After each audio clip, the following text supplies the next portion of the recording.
Hey everyone, and welcome.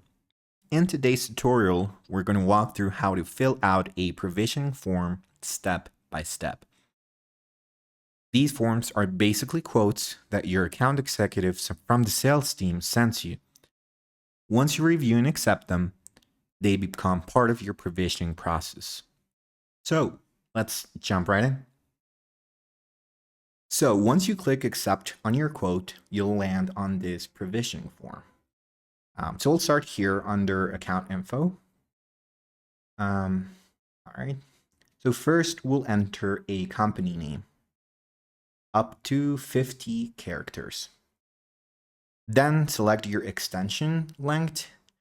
This determines how many digits your internal extensions will have. All right, now we'll fill in your federal taxpayer ID, which is your EIN, or social security number if you don't have an EIN. Below that, there's the DUNS field. It's optional, so you can skip it if you don't have one. Oh. Next, we'll go with industry type and time zone. Just make sure the time zone matches your primary business location. And then we'll move on to physical address.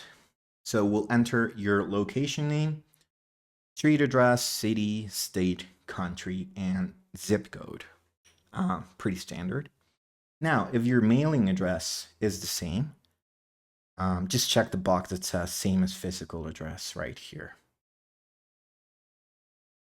All right. Next, we'll enter the key principal details. So that's usually the business owner or main contact. So we'll fill in their title, first, last name, phone number, and an email address.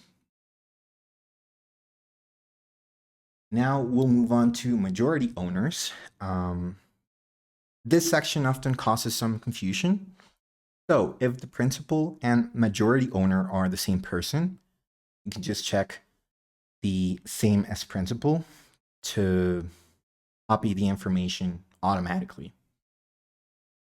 Now, if you do have another owner, you can just add here by clicking on Add Majority Owner, and we'll fill in their details. Just make sure you include the percentage of ownership.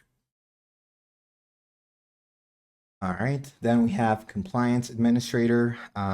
If your principal handles compliance, you can check same as principal. Otherwise, you just need to enter the contact information for the person responsible for compliance.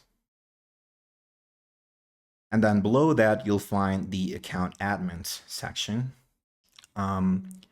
So these are the people who will have admin access to manage users or make updates in the system. All right. And finally, there's the seat type field right here. So this one tends to throw people off. It's just asking what kind of license or seat your users will have. All right.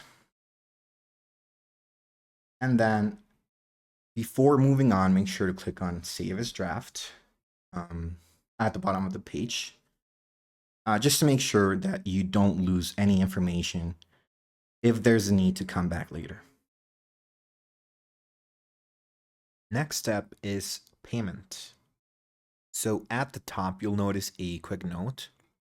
If your monthly bill is under $1,000, payments must be made by credit card or EFT. So you'll start by choosing which payment method you'd like to use.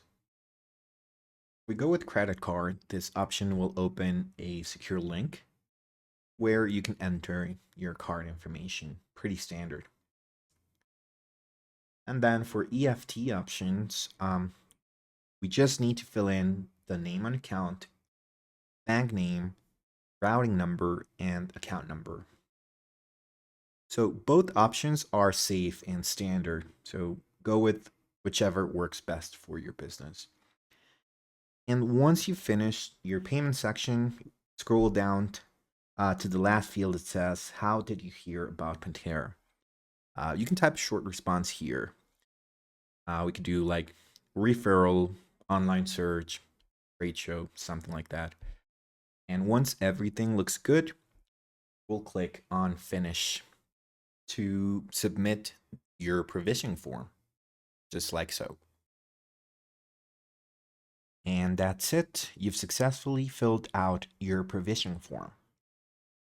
If you get stuck or have any questions along the way, just reach out to your account executive or support team and they'll take care of you.